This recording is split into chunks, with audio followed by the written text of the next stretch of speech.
killing him. Then, it starts suffocating the younger priest. Seeing what's happening, the father takes a pillow and kills the girl, which releases the other priest from the hold of the demon. The girl's fingers move. 3 months later, Megan walks into a hospital for a job interview and is immediately joined by Lisa. They can be seen drinking coffee, as Lisa tells Megan that she will be there to help. Next, Megan is walking to the facility with Dr. Lewis, who's explaining her new job to her.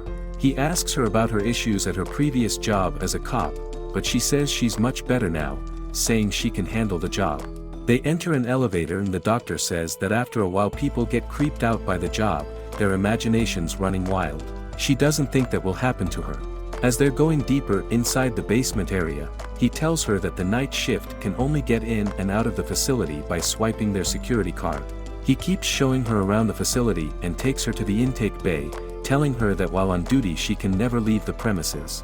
After the intake bay she is to take the bodies to the receiving room, where she is to take pictures of them as well as scan their fingerprints.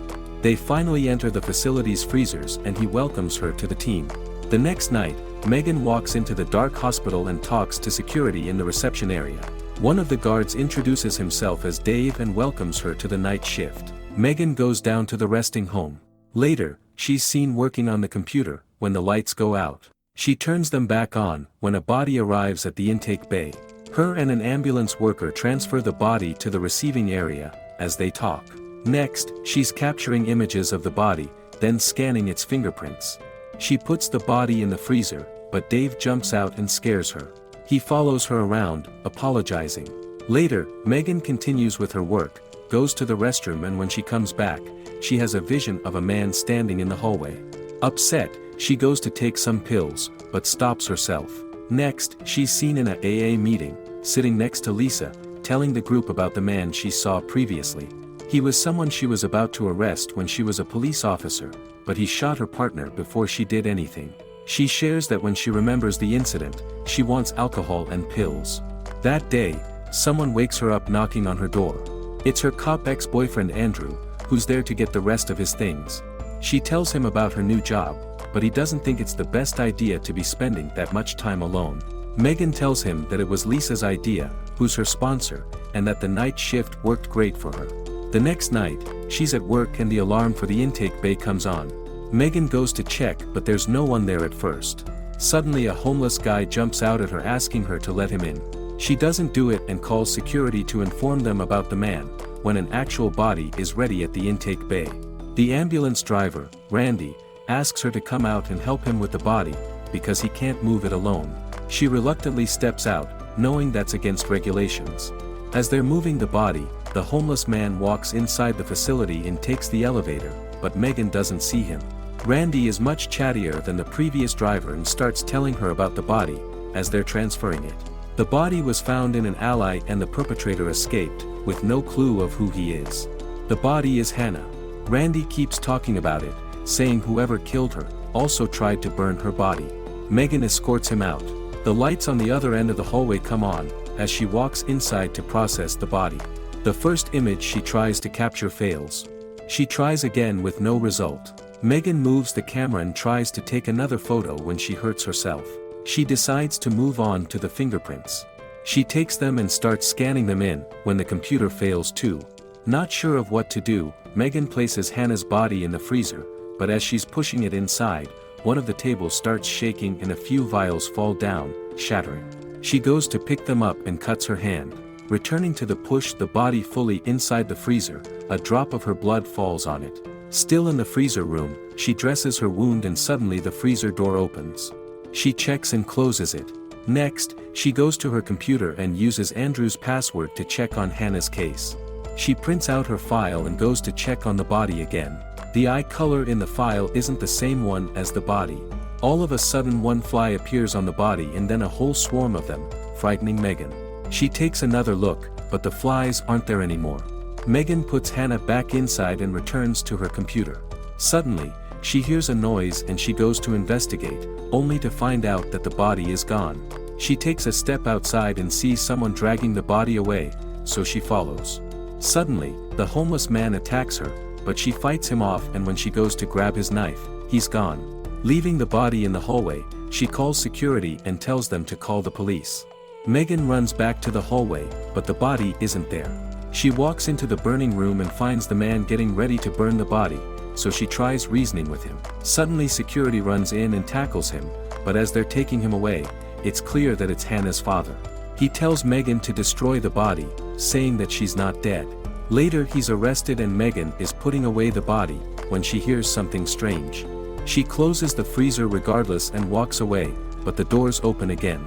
Megan is nervous to walk back, though she still takes the body out and opens the bag. Suddenly, her phone rings.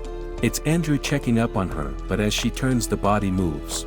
Megan takes a closer look at it and it exhales. She wraps it up in a panic and leaves the room, when Lisa shows up at the door. She tells her that she can find someone to cover her shift, but Megan insists to stay. She tells Lisa that she heard the body exhale, but she tells her that bodies expunging air is a normal thing.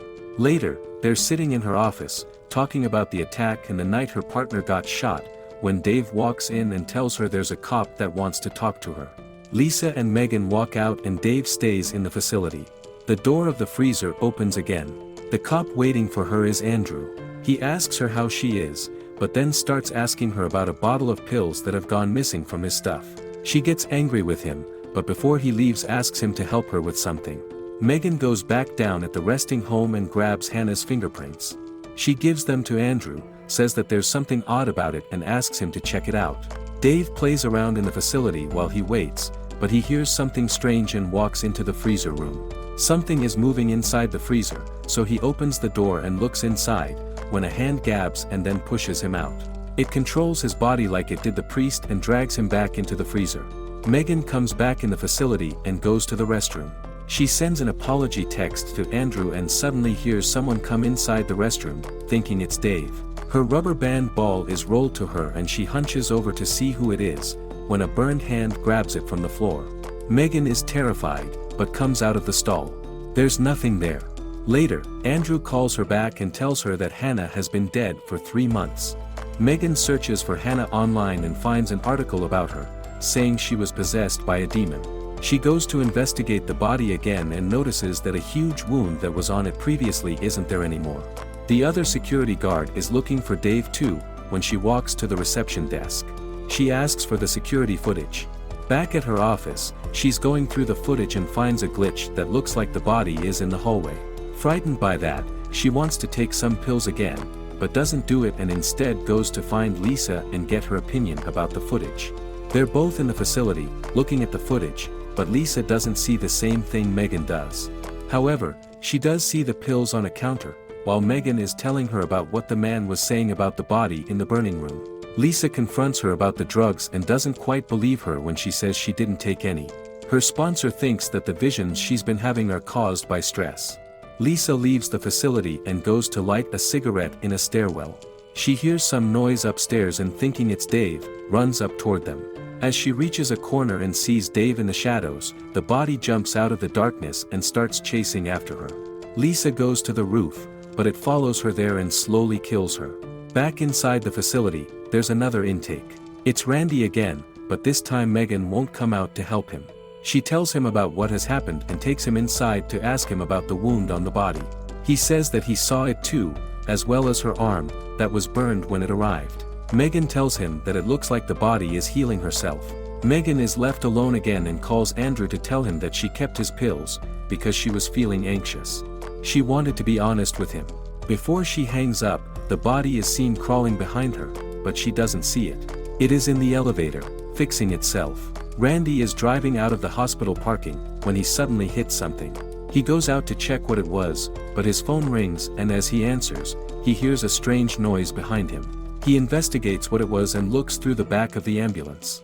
The body is crawling behind him. He turns around and it's there.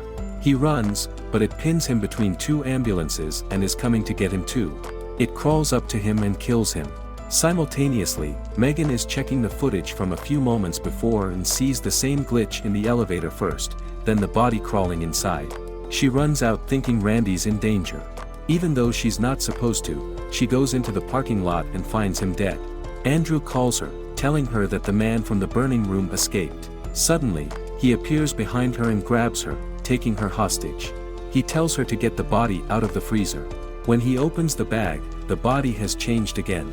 He says that she heals herself by killing people. The man asks why it hasn't killed her too. Megan says that she believes him, so he starts telling her about Hannah, that the demon inside of her doesn't want to leave and that the blue eye is its mark. He explains that he killed her during the last exorcism to save the lives of others, but when they went to bury the body it wasn't there anymore. It killed 4 people in the funeral home. They go to the burning room, as he tells Megan that the only way to destroy the demon is to burn the body. As she looks at the fire, the demon incapacitates Hannah's father and goes after her next, but the man attacks it and saves Megan, only to end up burnt himself. She runs and the body crawls after her. Meanwhile, Andrew arrives at the hospital and finds her phone as well as Randy's body. Megan keeps running away from the walking body, but it just keeps catching up to her. It crawls up to her. As Andrew enters the facility, he looks for Megan inside, but the body just drags her inside the freezer, where she sees the rest of the bodies. Andrew runs into the other security guard, who tells him that everything is down in the hospital. They hear the noise Megan makes in the freezer room and go toward it, finding Megan on the floor. The guard sees the body and runs away, but it eventually catches up to him and kills him. The body heals its last wound and goes after Andrew, when Megan suddenly finds the courage to start shooting at it. She keeps shooting and finally incapacitates the demon, long enough to get her ex out of the facility. She tells him to get help and goes back to pick up the body and take it to the burning room. It wakes up again and struggles with her as it gets burned, but Megan eventually manages to burn it. The police finds her sitting on the floor, playing with the rubber band ball. In the final image of the film, Megan is looking at herself in the mirror.